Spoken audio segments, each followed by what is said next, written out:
Action है। Take Mahindra, इस पर रखनी है नजर। निफ्टी का टॉप गेनर है, एफएनओ का टॉप गेनर है। आईटी स्टॉक्स में कमाल करते हुए दिख रहा है। पहला आईटी, बड़ा आईटी काउंटर है जो नंबर्स पर आपको बढ़िया रिएक्शन दे रहा है। क्या कुछ पसंद आ रहा है बाजार को इनके नंबर्स में, आगे के आउटलुक में? आइए एक बार जरा समझते हैं वरुण के साथ। वरुण बताइए, पहला आईटी स्टॉक है जिसमें अच्छा रिएक्शन है। Definitely deep, and it's all about outlook, क्योंकि नंबर्स तो हमने बजाज फाइनेंस में भी देखे, नंबर्स अच्छे थे लेकिन आउटलुक खराब था, स्टॉक की पिटाई हो गई।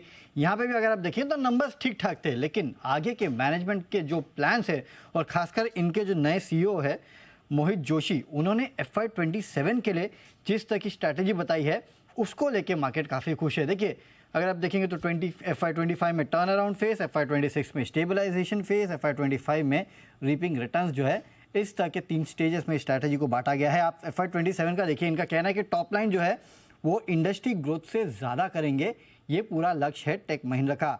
एबिटा मार्जिन्स जो भी 6% के है उसको 15% लेके जाने का लक्ष्य, यानी कि दुगने से ज़्यादा एबिटा मार्जिन जो है वो ये करने वाले हैं।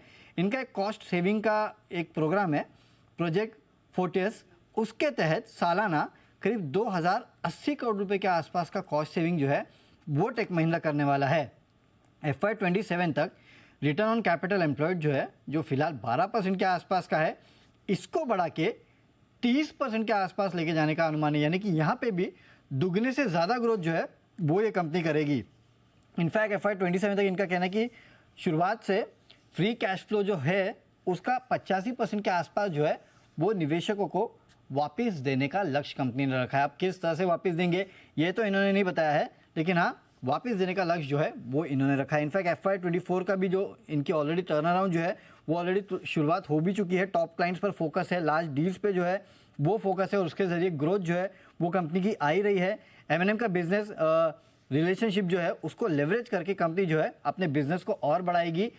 अमेरिका और यूरोप पे कंपनी का जो फोकस है, जो निवेश है, वो और भी बढ़ने वाला है। तो इस तरह के जो गाइडेंस आगे को लेके आए, खासकर FY27 को लेके जिस तरह की टर्न अराउंड स्टोरी इन्होंने सामने रखी है और जिस तरह की ग्रोथ फिगर्स दिए हैं, अगर ये अचीव कर लेगा तो जाहिर सी बात है एक बहुत बड़ा टर्न अराउंड इसके लिए होगा। और इसी कमेंट्री के बाद आपने देखा कि टेक महिंद्रा के स्टॉक में इस तरह की तेजी देखी गई है। तो चलिए, कमेंट्री बाजार को पसंद आई है और टेक महिंद्रा ने आज एम्फेसिस पर नजर डाली है, उस पर भी आपको एक जबरदस्त मोमेंटम आते हुए दिख रहा है। सुबह से ही काफी एक्टिव बन रहा था ये काउंटर। LTI माइंट्री पर अच्छी मूव आपको आती दिख रही है, कोफोज में थोड़ा एक्शन दिख रहा है, तो पूरा IT पैक थोड़ा मूव कर रहा है। ऑफकोर्स L&T टेक्नोलॉजीज अपने नंबर्स के दम पर गिरा है, बट बाकी IT में आज आपको अच्छा एक्शन दिख रहा है। एक बार शरद जी से भी इस पर राय लेते हैं। शरद जी, कॉन्फिडेंस आता है बाकी IT कंपनीज के लिए जिस तरह से टेक महिंद्रा की कमेंट्री है, या फिर जो अब तक के IT नंबर्स हैं वो तो दर्शा रहे कि शायद सेक्टर में अभी भी परेशानी बने रहेगी? देखिए, सेक्टर में नर्वसनेस तो है, खास करके चूंकि यूएस में जो इंटरेस्ट रेट को लेके पूरा एक टर्न अराउंड हो गया है पिछले 1 महीने में।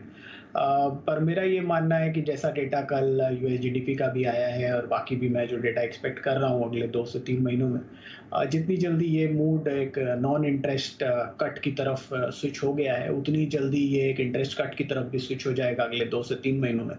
और जैसे जैसे ये होता है, मुझे लगता है जो डोमेस्टिक साइड है अमेरिका की, वहाँ से जो डिमांड, खास करके डिस्क्रिशनरी डिमांड नॉर्थ अमेरिका में से जो आती है, मुझे लगता है रीजन वाइज नॉर्थ अमेरिका से वो डिमांड वापस आएगी। और जैसे जैसे वो ऑन द ग्राउंड दिखने लगता है, बहुत बढ़िया आपको वापस से रिवाइवल यहाँ के एक्सपेक्टेड नंबर्स में और मैनेजमेंट की कमेंट्री में भी दिखने लगेगा।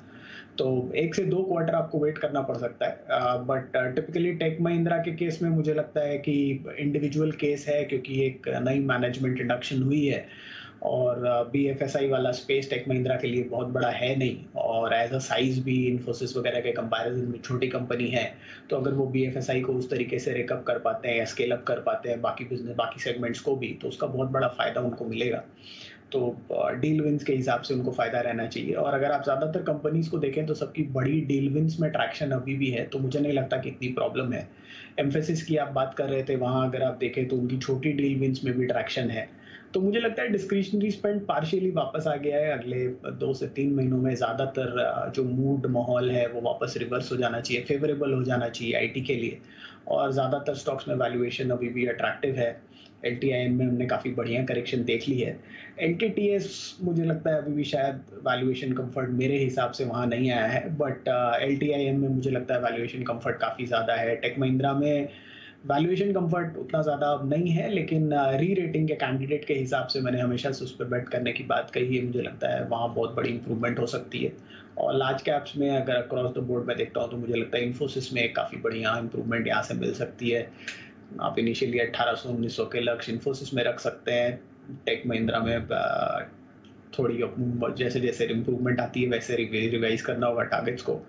एलटीएम में मुझे लगता है 6,500 से 6,500 तक के टारगेट्स हो सकते हैं, जैसे जैसे मर्जर बेनिफिट्स भी दिखने लगते हैं नंबर्स में। तो ये 3-4 काउंटर्स अच्छे परफॉर्म करने चाहिए। ओके, तो ये है आपके लिए पूरी डिटेल्ड एनालिसिस स्टॉक वाइज